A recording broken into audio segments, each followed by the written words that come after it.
We're ready to start, so I'll ask the panelists to please come on screen. Donc bonjour à tous. Hello, everyone.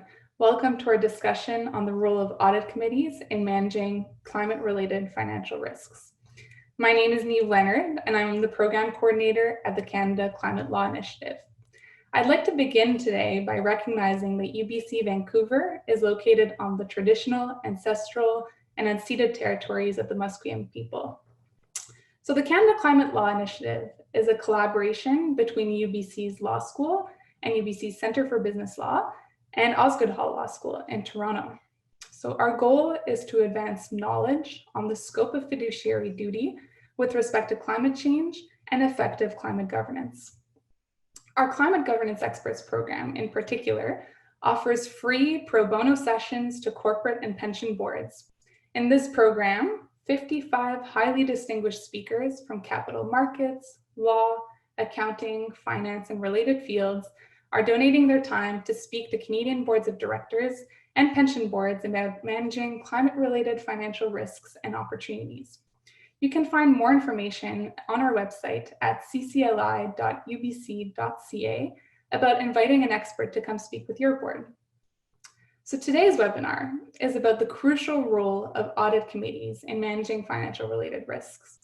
3 of our Canadian climate governance experts will discuss the mandated role of audit committees, recent developments and practical strategies for risk oversight, assessing performance and financial impacts, legal obligations, and the potential for leadership within your organization. We've reserved about 20 minutes for questions, so please post your questions in the Q&A box at the bottom of your Zoom screen, and we'll try to get to as many as we can. So without further ado, I'm so excited to introduce Ravipal Bains, Megan Harris-Ngae, and Rupa Dave. So Rupa Dave is a partner in KPMG's Sustainability Services practice in Vancouver. Having trained as an accountant, Rupa focused her career on sustainability because she believes there's a role for business in addressing societal issues such as climate change and human rights. She sees an opportunity for organizations and individuals to look beyond the traditional way of doing business and to recognize a wider group of diverse stakeholders and ever-changing business issues in their activities. So thanks, Rupa, for being with us. Megan Harris-Ngae is an associate partner at EY in Calgary, and she leads the climate change and sustainability practice for Western Canada. She has over 16 years of experience and combined international and local experience. Megan provides ESG, geopolitical issue advisory, risk and assurance services to multinational clients around the world and in the public, mining, energy, utilities, and consumer product services sectors. So thanks, Megan. And last but not least, we have Ravipal Bains. Ravi is a corporate and securities lawyer at Macmillan LLP in Vancouver. Ravi has extensive experience of advising boards of directors and senior executives of public companies on governance-related matters such as fiduciary duties, climate risks, and public disclosure.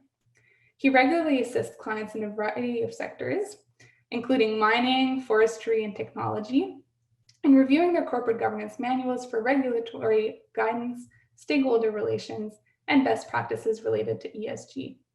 So thanks to you 3 for being here. We're so privileged to have you, and we really look forward to hearing everything that you have to say over the next hour. And on that note, the screen is all yours. Wonderful. Thank you, Niamh. I will be kicking us off and really appreciate being here today with everyone and really actually quite happy to see so much interest in this topic of audit committees and climate-related risks. So Niamh, I'll get you to switch to the next slide if possible. Wonderful, thank you. So to get us started off, I'm actually going to give a bit of an overview of the typical roles and responsibilities of your audit committee, and want to talk to you a little bit about how climate change fits into those traditional roles and responsibilities. So, if we'd actually been having this conversation a couple of years ago, this slide would have been a bit of a stretch. But what's really interesting in the last year or so in particular, from my perspective, it actually has become very clear how climate change can be addressed by audit committees, and actually more truly should be addressed by audit committees. So I'll get us started with the key role of an audit committee, which is to oversee the systems and the processes that feed into a company's reporting and disclosure. And predominantly this is related to financial reporting and financial disclosures. So, how do we pull climate change into that? Interestingly, to get a little technical on here, late in 2019, the International Accounting Standards Board, or the IASB, actually released a report. It's called IFRS Standards and Climate-Related Disclosures. And in it, they recommend companies to address all material, environmental, and social issues, but they actually fully specifically call out climate-related risks in relation particularly to investor pressure. And this is unique because historically the IASB has shied away from mentioning climate change in any of their accounting standards or any of their briefings. So, this signifies a bit of a shift in the accounting profession's thinking, and this ties, of course, into financial reporting and disclosures and audit committee oversight. And I think this follows, the frenzy of activity that we've had around the Taskforce for Climate-Related Financial Disclosures, or the TCFD, which was released, back in 2016. The recommendations, which at their essence are about what type of financial disclosures are necessary for users of information, of financial information. So whether that's investors, banks, or insurers, what they need to make their decisions, what kind of information they need on climate change. So, when I think about this, it's really no questions that, at least the disclosure portion of TCFD sits squarely in the responsibilities of an audit committee. And, we would imagine that disclosures including climate-related risks, climate metrics, and climate targets should be or will be in the near term reviewed by audit committees. So moving on to one of the other responsibilities, it's of course that around monitoring risk.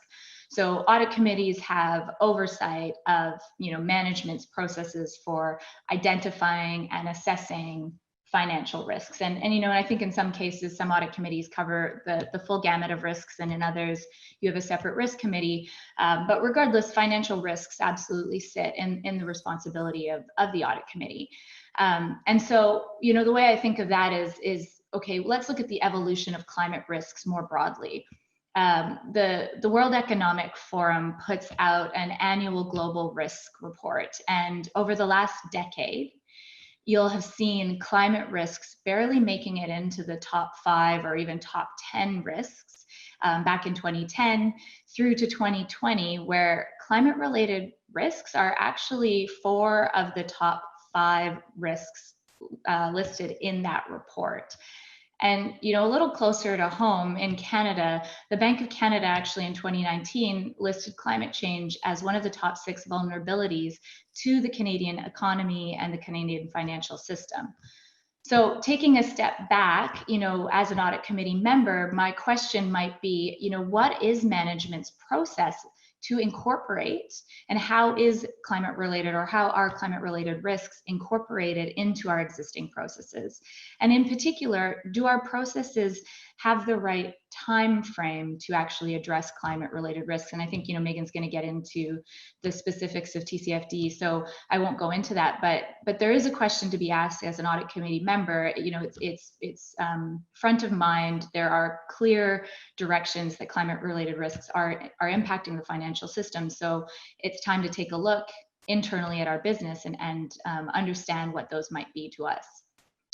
The third responsibility is that, of course, of audit, being the audit committee. So whether that be the oversight of the internal audit function, or the relationship with the external auditor. And so if I were to be looking at, we'll start with the internal audit, as an audit committee member, if I'm looking at the internal audit committee's plan, or sorry, the internal audit functions audit plan for the next year, or the near term, the next 2 to 3 years, my question might be, how do environmental, social, and governance issues make their way in to the internal audit plan?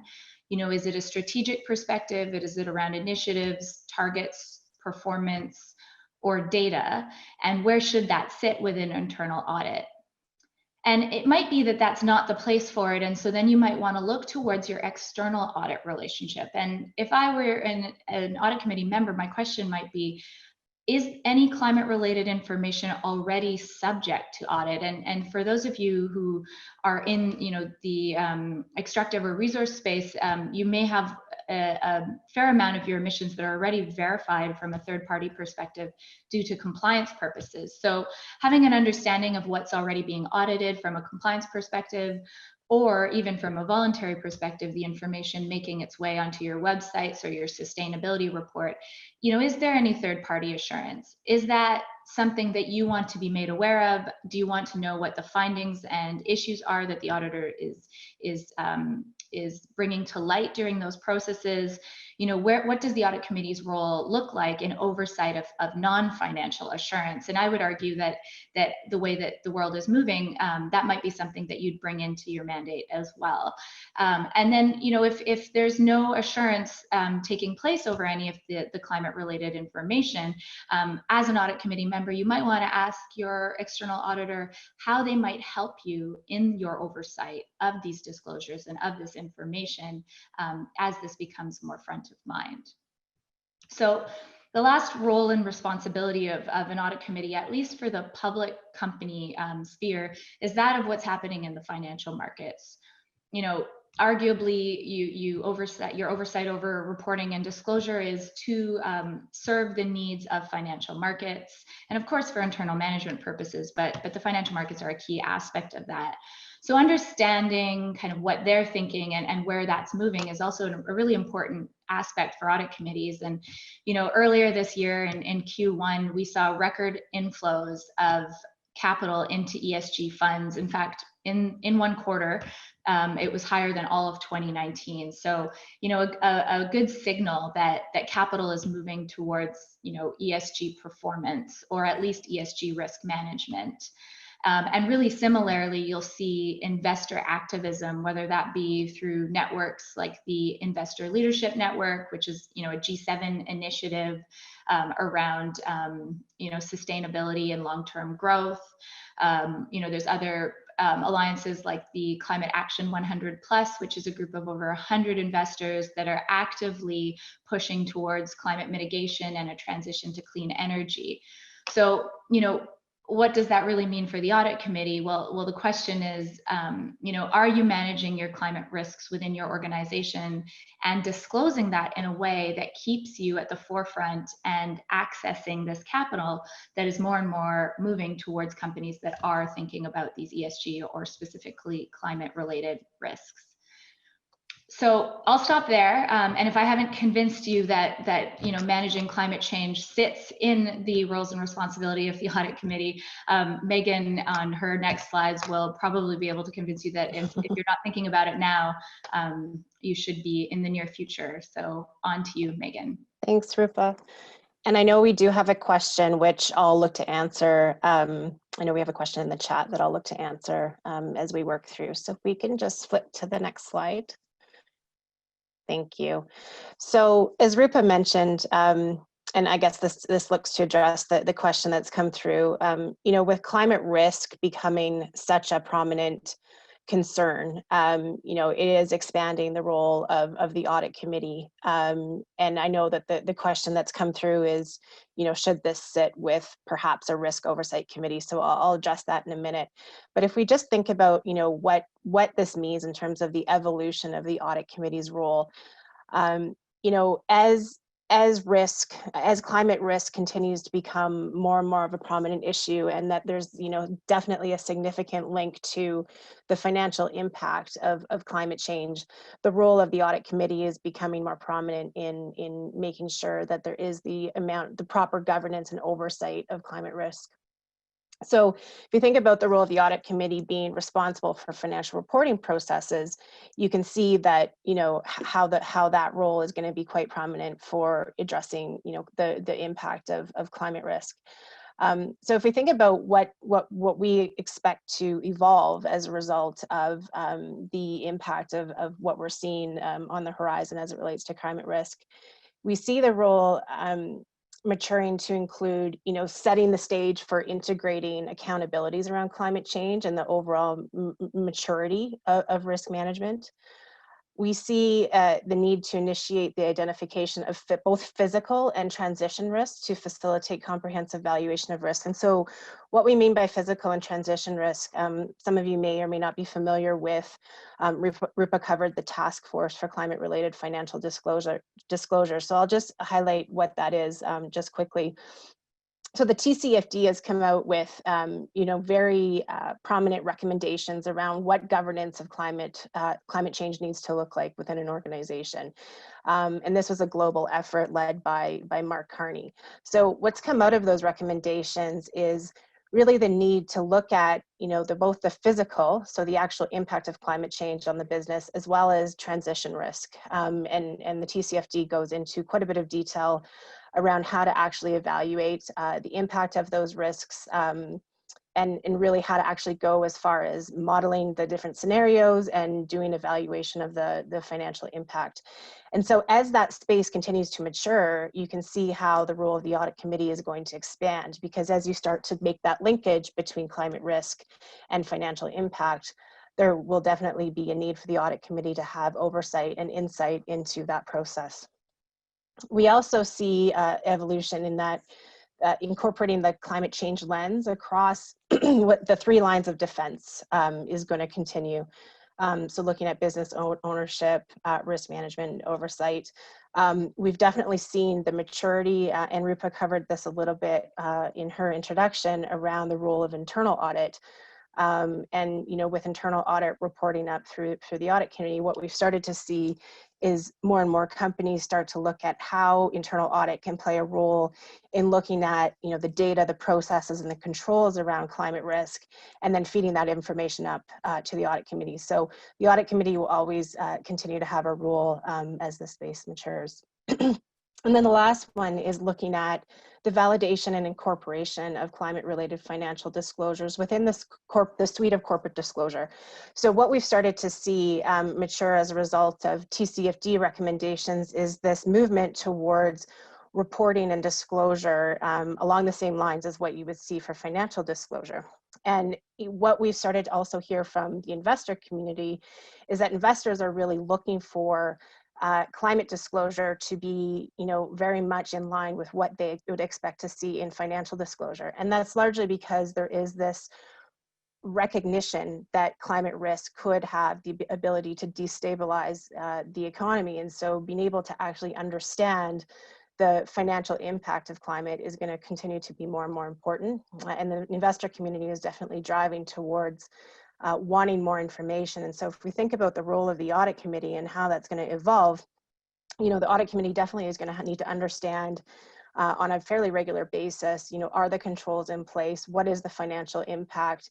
We've started to see some organizations move towards quarterly reporting of climate-related information, and that varies from one industry to the next in some cases, but we do expect that frequency of reporting up through the audit committee, because of the demand from investors for more information, is going to evolve. And so, just to address the question that came through the chat, recognizing that climate risk is not going to go away, and that if anything, it's going to expand in terms of prominence, is there, how do you not overburden the audit committee to be accountable for all of these risks? And so the question that came through is, what are our thoughts on, having an oversight, risk oversight committee? And I've definitely seen, and I my fellow panelists can also provide their commentary as well. We've started to see risk committees be stood up that are ultimately accountable for risk across the entire organization, but they will bring in the specific skill set to deal with climate risk at the board level as well as at the executive management level. And we expect to see that continue, because it does require a specific skill set to really understand the impact of climate risk. and recognizing that this stretches across the entire organization. You know, the governance doesn't only sit at the board level, it obviously sits, you know, across, you know, operations, et cetera. And so, you know, it is quite a large area of focus. And so my recommendation is that it would sit with a risk oversight committee, but there still is accountability within the audit committee because of the data, the controls, and the need to actually have credible information that is akin to financial information reported. So I'll just, if we can just flip to the next slide, and then I'll hand it over to Ravi. So in terms of being able to identify and mature the climate risk management process, I won't cover this in a lot of detail, but you can see that with climate change becoming such a significant issue for business, you know, there's a need to actually evolve thinking around risk. And so a lot of what's highlighted here is really how you can evolve your risk culture. And so I won't cover this in a ton of detail, but it really walks you through the idea that, you know, you need to start to identify, you know, climate risks at the outset, you know, taking a look at your value chain, understanding direct impact of physical and transition risk on your operations. And I covered that a little bit. Looking at risk taxonomies, you know, so in order to capture climate risk within process and standards, you need to really understand and evaluate the risk taxonomy to determine whether the climate risk is material, which is easier said than done. I'm not going to oversimplify the process to actually identify whether climate risk is material, but that's definitely becoming a trend and significant importance. Risk reporting. So being able to actually report on climate risk, and that's something that the TCFD recommendations have done, is they've really looked to advise companies on how they can actually set up a governance structure, but also work towards, you know, what type of disclosure do you need to see within the organization to report on climate risk as well as externally. So what are investors looking for? What are broader stakeholders looking for in terms of what an organization reports out on their climate risk disclosure? And we're going to see that continue to evolve. TCFD is one of they've had their recommendations, but there are other frameworks such as the Sustainability Accounting Standards Board and others that are driving towards specific metrics around climate risk. And then obviously looking at risk mitigation. So what are the measures that, you know, the organization is putting in place to actually mitigate the risk associated with climate change? And again, looking back to what the capital markets are expecting, you know, not only do they want to see that there's accurate risk reporting being conveyed, but that they're actually looking for what are the mitigation efforts that are taking place. And in a lot of cases, if we think about the scenario modeling that needs to be done to really understand what mitigation efforts need to take place, those have a significant financial impact as well. And so being able to understand, you know, how much capital is going to need to flow to actually mitigate the risk of climate change is going to continue to be an area of focus. So you can see how this is all going to eventually flow up through the audit committee. But going back to the earlier question, I would say that having climate feed up through both accountability at the audit committee level as well as through a risk oversight committee would be a recommendation. So I'll stop there and happy to answer any questions once we get into the Q&A session. So I'll pass it over to Ravi. Thank you, Megan. Naeem, if we could flip to the next one. Hi, everyone. Thanks so much for joining us. I'll be speaking about the role of audit committees from a corporate governance perspective. What are their obligations, and discuss some practical strategies for managing the role of audit committees. Before I begin, I just want to give a quick overview of my initial presentation. I think we can categorize the role of audit committees with respect to climate risk into 3 different stages. The first stage is looking at the mandate of the audit committee, and the mandate will be the prescribed mandate under the securities rules, the mandate under the charters, and the guidance that we've got from regulators and international bodies over the last few years as climate risk has taken the spotlight. In the next stage, we'll talk about implementing the mandate. What are some practical strategies for audit committee members to apply in order to ensure that they fulfill their mandates, the regulatory mandates, and any particular circumstances that are necessary in their organization. And And the third stage, we'll talk about disclosure, how we bring both of those things together, your mandate and the implementation, and how you disclose that to the public. What is the end result? So we'll start off with the mandate. So the appropriate place, in my opinion, to start off when talking about the role of audit committees is under the securities rules. The National Instrument 52-110 audit committees prescribes a number of roles that audit committees have to perform. Particularly speaking with respect to climate change, I believe there are two key roles that the audit committee members must be mindful of. The first one is their role in reviewing an issuer's financial statements, MD&A, and profit and loss press releases. And the second one is with respect to ensuring that there are adequate procedures in place for the review of public disclosure of financial statements. The companion policy to 52-110 provides some color on these mandated roles. It is, or the role of the audit committee is to ensure that directors meet their responsibilities, increase the credibility and objectivity of financial reports, provide a better communication between directors and auditors, and generally strengthen the role of directors by facilitating in-depth discussions between directors, management, and external auditors. So the upshot of these rules, the technical rules, I believe is audit committees have to ensure that they have processes in place that allow flow of financial information and other information that impact an organization's exposure to climate risk. So they need to continuously explore and review the processes in place at their organization that allow the flow of this information to the appropriate individuals and committees and members of their organization. One of those recipients of the information is audit committee itself, but there will be other recipients within that organization. So they are helping implement the infrastructure for communication of financial information related to climate risks. Secondly, they have to review the financial disclosure, whether it's financial statements, which are mostly historical, and the MD&A, which is management commentary and can be forward-looking, to ensure that that disclosure reflects the discussions that have taken place by virtue of that information being available to the management, to the directors, and other members of their organization. So they will have to facilitate those discussions, ensure that those discussions take place, and once those discussions have taken place, look at the disclosure to ensure that the disclosure reflects those appropriate discussions. Neem, if we could flip on to the next slide. So more recently, we've had guidance from Canadian Securities Administrators and the Taskforce on Climate-Related Financial Disclosures.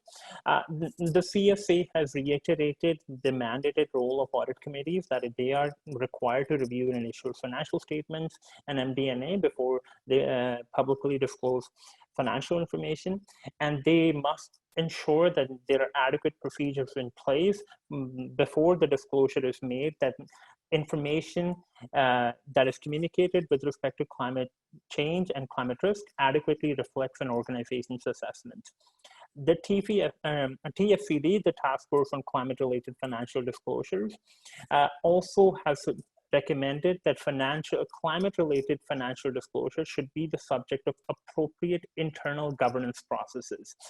These disclosures, which will be in annual filings or quarterly filings, should be reviewed by using governance processes that are similar for existing financial reporting. So as audit committees are in charge of ensuring procedures related to financial risks and financial information, they should ensure that there are similar procedures in place for reviewing and communicating climate change related risks.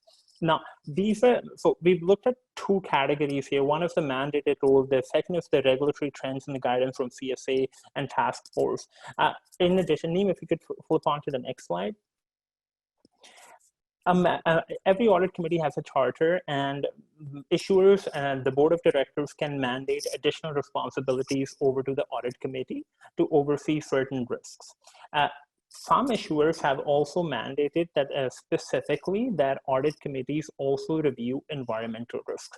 This will depend on the facts and circumstances of each issuer, each company, but this may take it up a level higher, where you have the mandated role where you're looking generically across all roles and responsibilities to specifically single out environmental risks. So in my opinion, that's the first category. Once you have to look at the mandate of the audit committee, where does my organization stand in terms of the mandate? Are we following the regulatory lead, or are we going over and beyond, and we have specifically mandated additional responsibilities? In the next step, we have audit committee members actually have to implement their mandate.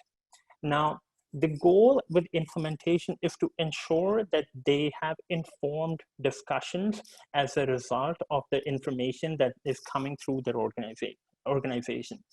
In ensuring that those informed discussions take place, audit committee members will need to have access to relevant data. They will need time to review that information, and they will also need access to external or internal expertise to provide color and context on that data.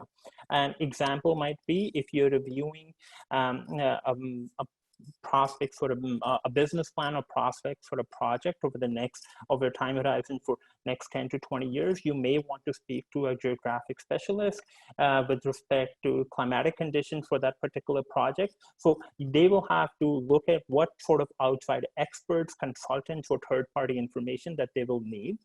It will also help them assess any impairment assessments that they need to do towards the end of the year. In terms of more practical strategies, audit committees can, for example, Megan mentioned, you can also have quarterly reporting from a chair of an audit committee towards the board. You can also dedicate an audit committee meeting to review environmental risks, or you could have a yearly reporting on environmental risks up to the board level. The specifics will depend on each issuer according to their facts and circumstances, but there are different strategies which each audit committee can employ to ensure that they're adequately reviewing and assessing their exposure to climate-related risks. The third category comes in with respect to disclosure. Now, because the role of the audit committees is to ensure that the financial statements and MD&A are reviewed and they reflect a proper assessment of an organization's financial information and risks, they should also ensure that the exposure to climate-related risks is not just in satisfaction of form requirements. The guidance from the regulators that we've gotten is that you need to ensure that your financial statements and MD&A reflect a thoughtful assessment of information available as to the materiality and impact of climate risks. So the practical upshot of that is you cannot satisfy this requirement by merely having a single risk factor in your discussions, in your disclosure. You have to look at your business plans, you have to look at your outlook, you have to look at your risk factors, and then analyze, do they reflect all of the discussions that we have had with respect to exposure to financial risk and climate risk. So it has to be a whole of the body approach.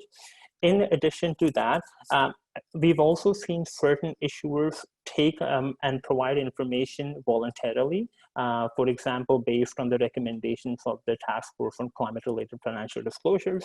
So issuers may also choose to voluntarily provide further information, but I think the sum total should be that you're providing broad, sufficient, and adequate disclosure that not only satisfies the form requirements, but also meaningfully reflects how your business plans will be impacted by climate change and financial risk, and also protects the directors and the organizations from liabilities relating to misrepresentations or disclosures from arising out of events or secondary market. Neem, if we could switch on to the next slide. So looking forward through all of these, I think once you have analyzed your mandates, once you have analyzed the implementation procedures, and once you have analyzed your risk disclosure, the sum total of that should be, from an audit committee perspective, that you're facilitating meaningful discussions that impact over all of your organizations on business plans, and then communicate those discussions, including the risks related to those, in your financial disclosures and in your financial statements.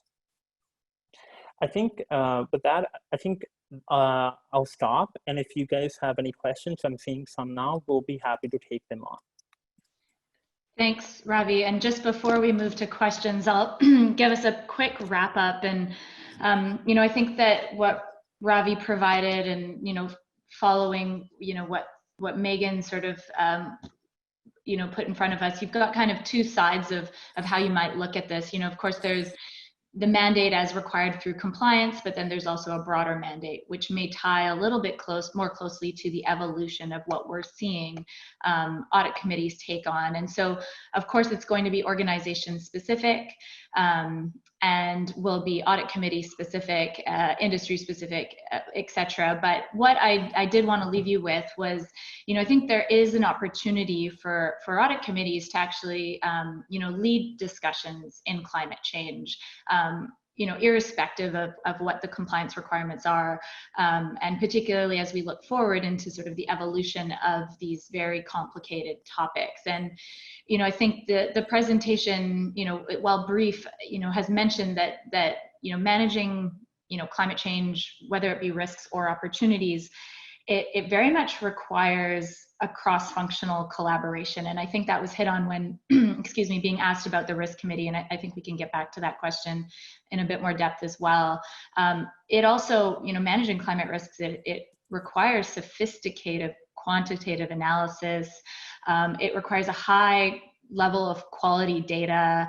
And, of course, really an ability to understand whether value is created or reduced through intangibles. And so that, I think, puts audit committees really in a prime position to challenge management and more specifically to challenge finance, the finance function, on how you can develop resilient strategies to, manage climate risks and also, more importantly, possibly seize climate change opportunities. So we wanted to leave you with a few specific questions that you might be able to ask, yourself, your fellow audit committee members, or of course of management in your next audit committee meeting. So the first one being, a fairly easy first step. Does our organization understand the potential financial impacts of climate change on our operations? Easy question. I'm not an easy answer, and but definitely a good place to start. Moving from that, of course, does our board or management have a long-term strategy to address climate impacts on the business model? And, very importantly, is our planning horizon long enough? Your typical business planning horizon of 1 to 2 years is not adequate to appropriately address climate risks. So are we thinking long-term enough to actually pull those risks into our thinking? Third and very important question, and I think Megan touched on this, is our organization climate competent? Do we have adequate knowledge to govern this topic? And I'd say this is equally important at the board level as well as at the management level. I've mentioned climate change is very much a cross-functional arena. It's highly technical. So do you have the right sophistication in-house, and how much expertise externally might you need to address these topics? And then the last one, very pertinent and I think has been hit on by all three of us is, are our organization's climate change disclosures adequate to meet, and I would add this word in here, to meet the evolving needs of end users. And, this is a conversation we have with clients all the time. The requests from investors and bankers and regulators, are consistently changing. So having a good handle on what your disclosures look like and whether they're adequate for those using that information is an important question to ask. And before we move on to the Q&A, of course, leave you with a quote from Mark Carney, who is arguably one of Canada's biggest climate change leaders. He says, "You can't wish away the systemic risk of climate change," he's speaking about here. "In the end, a small investment up front can save tremendous costs down the road." So with that, I think we can get started on some of the questions that we have coming in through the chat box. So I'll take a look at those. And actually, so the first question was around, governance experts recommending a separate risk committee versus having audit have oversight of this. And I know, Megan, you touched on that. I don't know, Ravi, if that's something you'd like to add anything on. Sure, happy to. I think for now, the focus is on, the question is why audit committee? Why not have a separate committee that deals with this risk? I think fundamentally the focus is on audit committee because audit committee is fundamental to the constitution of an organization, especially business organizations right now. So if you put this issue on the agenda of the audit committee, you know that organization is likely to pay attention to this topic. Secondly, I think the ultimate policy objective is to ensure that climate risk is priced appropriately. Organizations that are not impactful on this issue should be put in the spotlight, and organizations that are proactively dealing with these issues and disclosing adequate information should also have the day in spotlight. So by having audit committee, which is in charge of financial disclosures, which is in charge of reviewing financial statements and MD&A, you make that course easier. You allow, you have a shortcut sort of to ensure that financial risks of climate change are priced. But that is not to say in certain organizations, audit committee will be the be and end all. Audit committees have a lot on their plate. In certain organizations, you may want to have a separate committee that assists the audit committee, or a subcommittee within the audit committee that reviews climate risks and then reports to audit committee, which then reports to the board of directors. But I think for now, this approach helps policy objectives and also helps put this issue in the agenda. But as the role of the audit committee evolves, as we put more attention on this topic, we will see more and more approaches evolve. Great, thank you. That's great context between both of you answering that. You know, maybe Megan, I'll shoot this next one at you. You know, what is your perspective on the evolution of climate data needs and the requirement for assurance? Good question. So in terms of the data needs, I would say that one of the biggest challenges with climate data is that it does vary in terms of what the standards that are out there, the frameworks require. And so one of the things that we've started to see is more organizations really look at, okay, how do we make sure that we've put the right processes and controls around the quantification of the data. So let's talk about greenhouse gases, for example. And in some cases, there are, you know, standards out there such as the GHG protocol and others that really guide an organization in being able to actually quantify emissions data. And so that's largely where we've seen most companies head. I think in terms of the actual governance side, though, is where that space will continue to evolve in terms of the data needs around how do you actually report or quantify your climate risk from a financial perspective. And that's a space where the TCFD has tried to fill a gap in providing the guidance. But there's definite variability in terms of how deep an organization will go in, you know, actually being able to quantify the financial impact of physical risk and transition risk. In terms of assurance, what we do expect to see is there will be an evolution towards you know, especially in the capital markets, a need to actually work towards the same level of assurance that would be required for financial disclosure. At the moment, in some cases, there are, you know, regulations that do require that for certain industries in certain provinces in Canada. But we do expect over time that there will be a requirement or a desire by external stakeholders to have the information reported, audited to the same level as financial disclosure. Maybe Rupa or Ravi, you might want to add to that just based on your perspective. You know, I think you covered it fairly well, so I have nothing to add. Ravi, on your end? I think that's good. Good. So I think somewhat, well, I guess, no, I'll take a bit of a pivot here. One of the questions here, which is it's a very good question, is, you know, how does this advice apply to not-for-profits and charities? Ravi, do you want to take a stab at this and then I can jump in, or do either of you want to take a stab? Sure, happy to.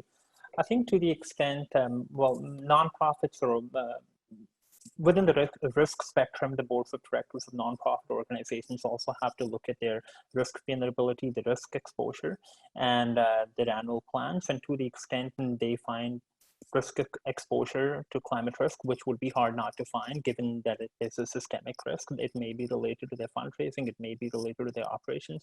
So I think they should be cognizant of their duties, they should be cognizant of the responsibilities required in identifying these risks, managing these risks, and also disclosing these risks. I think similar advice applies to them. Thanks. Yeah, and I can maybe jump in on that one. I think a really key aspect for nonprofits and charities, and I would even argue for private companies, the drivers are a little bit different, particularly on the need for disclosure to be as fulsome as it is for publicly traded companies. So I think what Ravi, what you've mentioned, the obligations in terms of risk management though are no different. So internally, taking a look at your processes to understand, from an enterprise risk management perspective, how are you also incorporating climate change risks into those discussions? Arguably you want to be around in the next 10 to 20 years as well. So taking that long-term view of risk management will be key. And, a number of nonprofits and charities own assets, they own buildings. So, the recommendations and the way it's framed under the TCFD are still really valuable for nonprofits and charities to consider, particularly around transition risks and physical risks. And but of course, I think you need to right size it compared to the obligations of a public company. So the next question, Megan, we'll put it towards you. So the question is around which sectors in Canada are on the front line of having responsibility to disclose. So, i.e. have the highest financial impact, and which sectors, and then the second part of it, which sectors are actually currently doing the best in disclosing right now?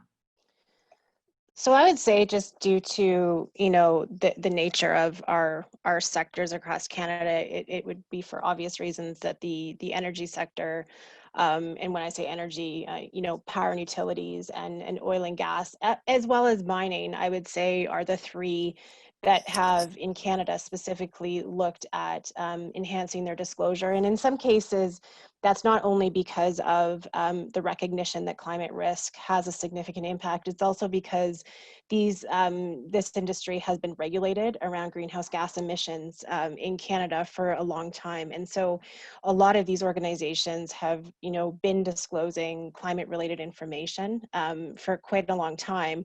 What's starting to change though is that they're obviously starting to model that information to really understand, again, what their full financial impact is related to transition and physical risk. I think in terms of the sectors that are leading, what we've started to see is that the banks are doing, in terms of adopt, so when we say leading, that's a subjective word. So, I think everybody has a different perspective on leadership on this topic.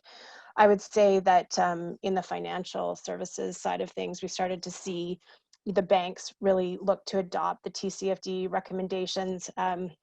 There are, a few organizations in the telecom and consumer product sectors that have really started to look at, their entire value chain and the impact of climate on their value chain. So I wouldn't want to necessarily point to one specific industry as leading. What I just would say is that the natural resources sector, because of the nature of their operations, have recognized their exposure for quite a number of years. And if you look at, to speak just about the oil and gas sector and the impact of transition risk, it's obviously quite significant. And so looking at the impact, and as Rupa said, looking at that longer term horizon, in the reserve life, really trying to understand the impact of that transition risk on the sector is becoming more prominent. So hopefully that answers the question without giving my specific opinion on the sector that's leading or not leading.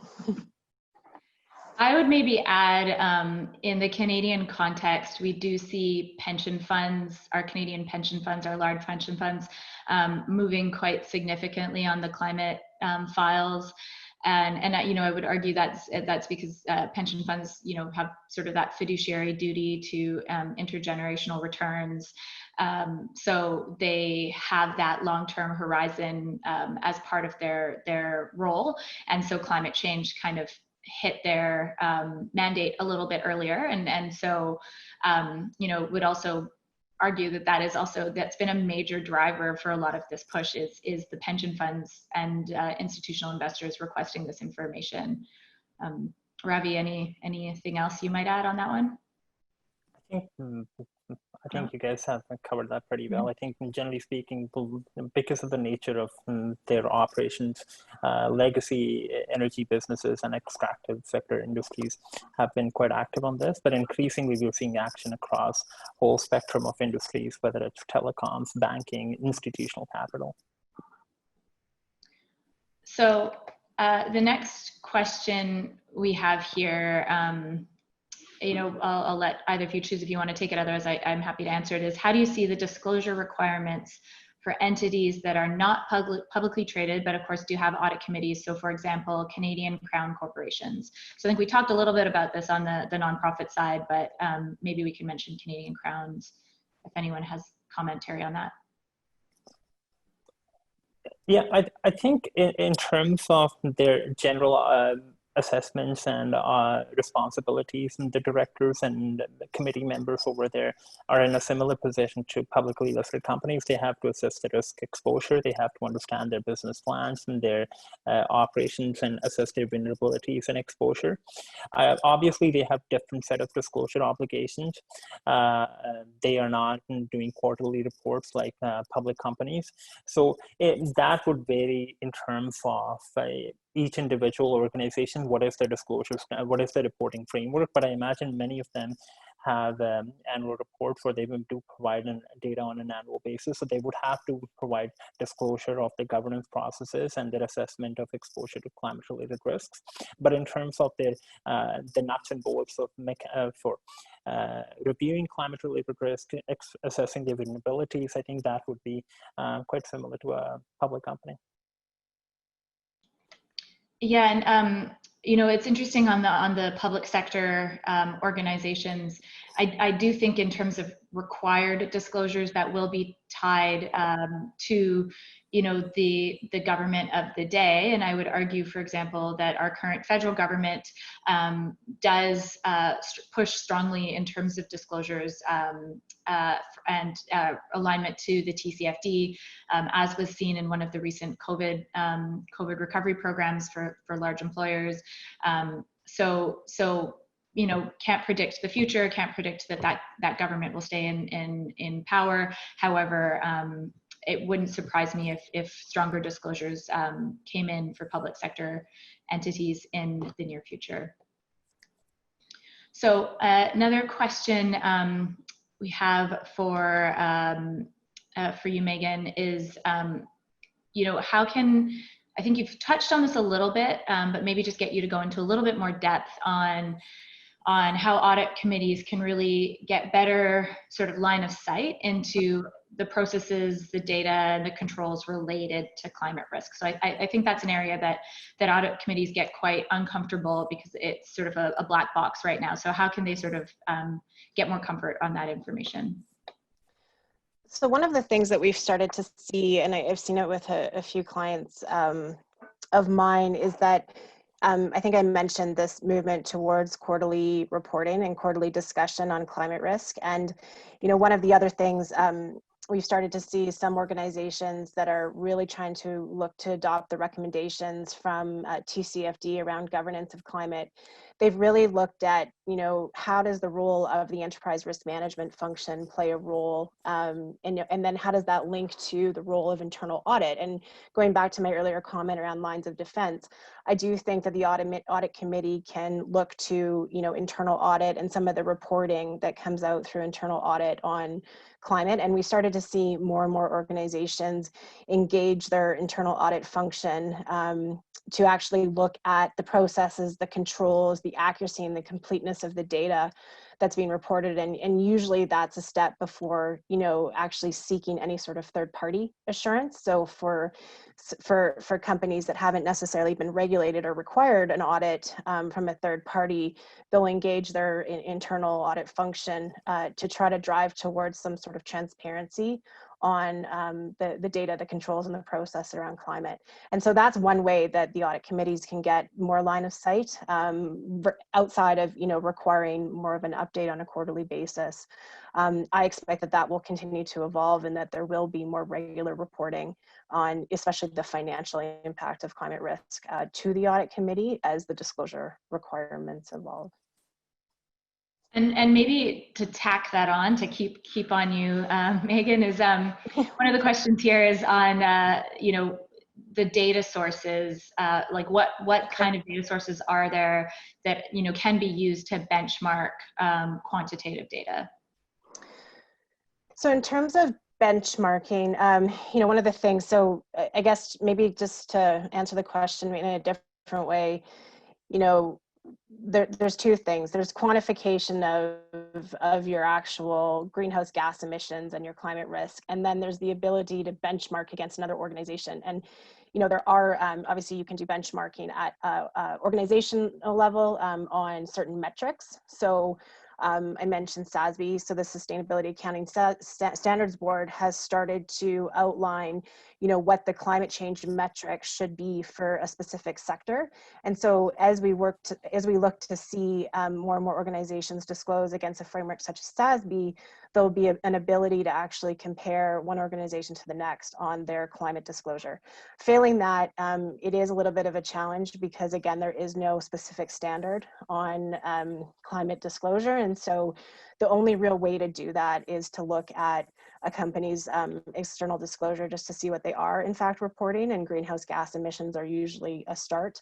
But we've started to see, again, as I said, SASB work towards outlining certain metrics such as how much capital is allocated to, for example, climate mitigation. And so we're going to start to see metrics come out like that with some of these frameworks. So unfortunately, it's not an easy ask, and that's one of the biggest challenges in this space, but we expect it to mature pretty quickly.